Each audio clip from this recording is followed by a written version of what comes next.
The Gilas Pilipinas has officially ended their FIBA World Cup campaign with a 1-4 record. And with that, we're going to have our new mini-series wherein we are going to rank the Gilas Pilipinas players based on their performances in both the first group stage and the classification round. This includes which players performed the best for the entire tournament. Today, we're going to rank the Gilas players based on their performances during the first round. Please note that this is not a ranking of who is the best players individually, since all of them are good in their own right, but rather it is a ranking of how well they have performed, and in this case for the first round of the World Cup. And with that out of the way, let's begin. At number 12 is Gilas Pilipinas veteran Japet Aguilar. In his first 3 games of the tournament, Japet only managed to grab 0.3 points and 0.3 rebounds. It is a bit underwhelming given that he has been given more playing time than other players with 9 minutes a game, yet he was not able to produce the same or even a better output. At number 11, and maybe very surprising for many, we have Scotty Thompson. The PBA MVP was given almost 12 minutes a game, yet struggled to give a positive contribution as he only averaged 1.6 points, 2 rebounds, and 2.3 assists. This may be because he is not yet fully healed from his recent injury. At number 10 is CJ Perez. CJ was definitely a victim of not being able to be given enough opportunities. In his first 3 games, CJ only averaged less than 5 minutes a game, putting up numbers of 2.3 points, 1 assist, and 1.3 rebounds. Personally, I kind of expected this already, having another ball-dominant player in Jordan Clarkson who oftentimes demands the ball to be effective. Essentially, he could have been the guy that takes JC's role when he was on the bench. However, Clarkson was not able to be given much rest, hence the limited opportunity for CJ Perez. At number 9, we have Jamie Malonzo. Jamie averaged 2.3 points and 2.7 rebounds in almost 12 minutes per game.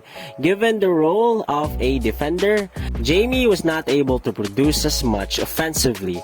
But nevertheless, with the limited minutes he has been given, he was able to make flashes of his defensive capabilities. At number 8 is Kai Soto.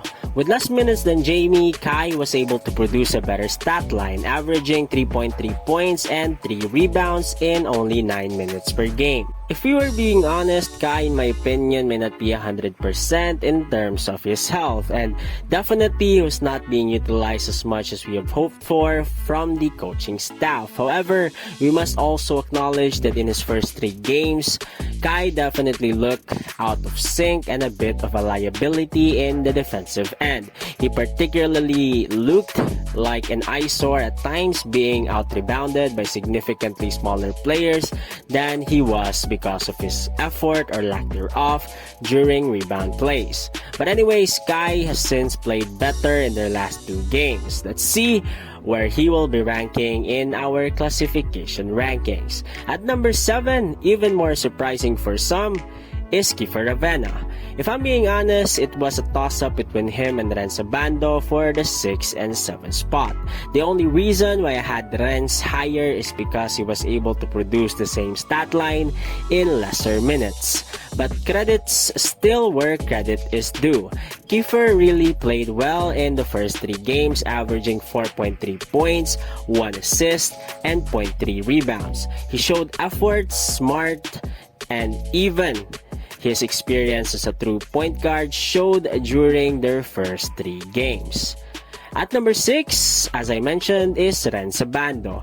With only 8 minutes played per game, he was able to post an average of 4 points and 1 rebound. His effort is definitely being recognized by the fans and also by the coaching staff, as he was given a much bigger role for the classification round. Let's see where he would rank in our next ranking video. Breaking inside of our top 5 is RR Pugoy. On an individual standpoint, definitely RR is nowhere near some of the previously mentioned players in this video.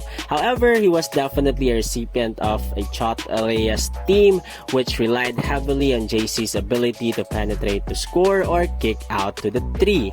And majority of the time, RR was the beneficiary of those kick out passes. In almost 30 minutes a game, RR averaged 7.6 points, 2 rebounds, and 0.7 assists. At number 4 is the PBA's GOAT, the Kraken, Junmar Fajardo. With only 22 minutes per game, Junmar averaged 8 points, 6 rebounds, and 0.3 assists. He definitely proved that he can stand his ground against top opponents from the world of basketball.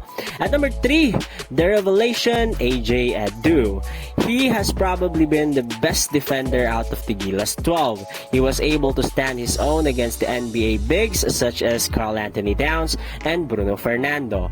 On the process, he averaged 8 points, 6.3 rebounds, and 0.7 assists.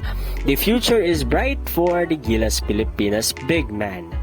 At 2, we have Dwight Ramos. Not including his 20-point explosion in the classification stages, Dwight again had a solid outing in the group stage as he averaged 11.6 points, 3.7 rebounds, and 2 assists in almost 30 minutes of play. He definitely retains his not only the most handsome guy in the Gilas roster but also the most consistent one as well. At number 1 is none other than Jordan Clarkson. Clarkson, in almost 37 minutes a game, averaged 24 points, 6.7 assists, and 5.6 rebounds. He averaged the 3rd best scoring average in the whole tournament during the first round. And that marks the end of our first Gilas ranking video, and we will be uploading our classification rankings sometime around this week. So please, stay tuned. And before I go, if you like this type of contents, consider subscribing, for not only would it help out a ton, but I would very much appreciate it. And with that being said, I'll see you guys on the next upload. Peace!